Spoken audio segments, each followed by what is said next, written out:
there's some clarity in the mornings.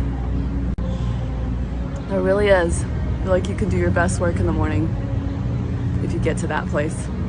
Hope everybody has a great day. For anyone who may be interested in tuning in, I will be on Adababay Media tonight at 9 p.m. Eastern.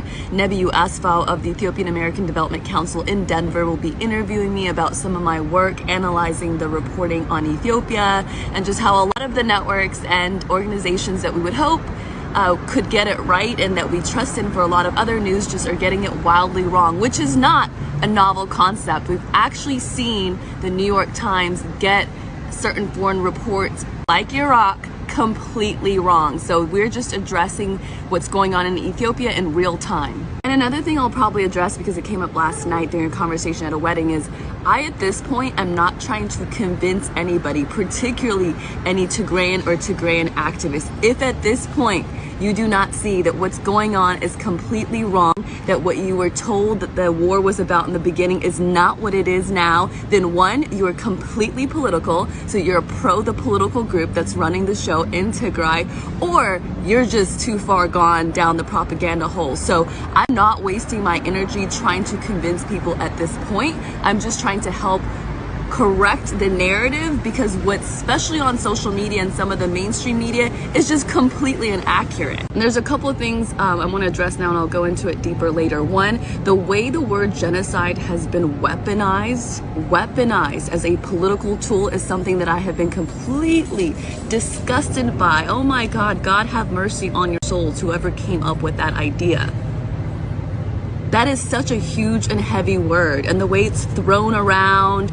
I've been called pro-Tigrayan genocide. I'm ethnic Tigrayan with a lot of family in that region. So for those of you who want to tell me, oh, you're going on a pro-genocide media channel, remember, you called me pro-genocide, so I don't care. I don't care. You've lost your validity. You have lost your credibility. The movement is losing its credibility. So at this point, again, all I care about is writing the narrative, correcting the narrative, and getting to this war at a stop as soon as possible so we can save some lives. For all my non-Tigrayan, non-Ethiopian friends that want to understand what this is if it's not a genocide.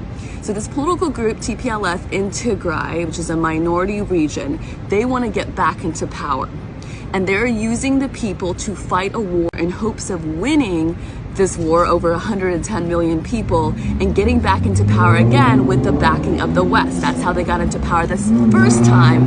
And apparently 30 years in power is not enough. So it is greed on a whole other level. And every time a Tigrayan dies by being pushed into war, they call it a genocide. You see why that's a sick thing? This whole thing is sick.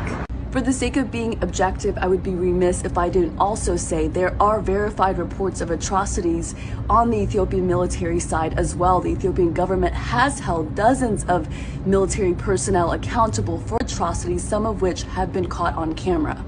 I don't think anyone is suffering more than the people in Tigray. What I have doubt about is whether they really have a voice. Are they able to tell us everything that's going on? No, they're not, because they're being held hostage by this political leadership, and they're not able to tell their full story because they can't say anything that this leadership that is holding them hostage does not want them to say. That's just the bottom line.